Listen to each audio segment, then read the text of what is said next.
Hello and welcome back to Tuna Garage, where today we are going to be attempting to retighten, retension, and retrue the front spokes on my 2023 Kawasaki KLX 300 Supermoto. As this is my first time working on a spoked wheel on a motorcycle, I opted for the Warp 9 adjustable spoke wrench set.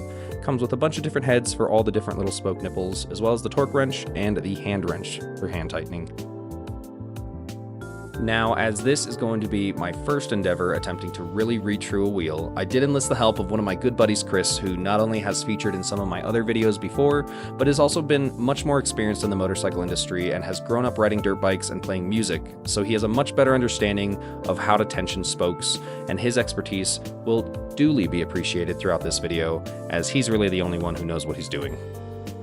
So what is a wheel that's out of true?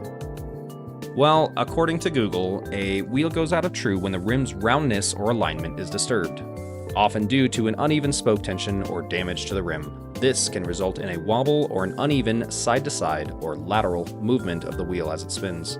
Basically what that's saying is your tire has decided to dance and it wants to wiggle everywhere and it doesn't want to go back to being the straight tire that it needs to be. Now, I'm all for tires being whoever they want to be, but in this case, because it is a safety concern, I want to make sure my brakes are good, my tires are good, my handling capabilities are top-notch, as well as not wearing through my tires excessively. I do need, for this time, the tire to be as straight as humanly possible.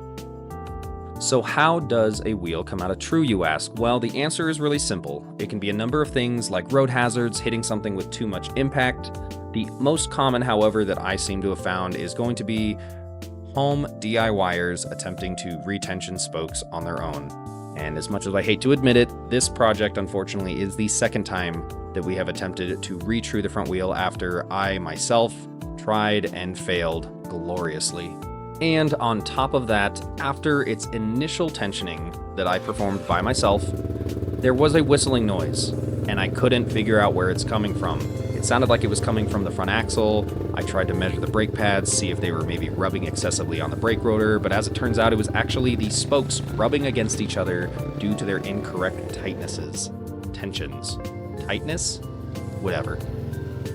So at this point, I also decided to take the bike around a loop just to make sure that the whistling had gone from the spokes, and albeit the whistling is gone, the shaking was still prevalent and you could still see the wheel vibrating back and forth with just a little bit of wobble, meaning that it is still out of true. So we took the bike, we loaded it back up in the garage, put it on a jack stand this time to allow for free movement, and used zip ties as our professional method to measure the trueness of this wheel. Using a truing stand is definitely recommended, however, I did not buy one, so this was the best it was gonna get. And after fiddling with the bike for several hours into the evening, and very much so even into the next day, I finally ended up giving up and realizing that maybe I was just not cut out to true this wheel. I ended up taking the wheel over to a local shop of mine that specializes in spoked wheels, and in 3 days they were able to turn it around and get it back to me, which just taught me one thing. Sometimes it's okay to let the professionals do what they do best, because that is why they are professionals. Anyways, thanks so much for joining me on this little journey. I apologize that I was not able to teach you how to correctly tension the spokes on a wheel. Maybe next time, but in the meantime, I hope you have a wonderful rest of your day. Thanks so much again for joining, and I'll see you on the next one.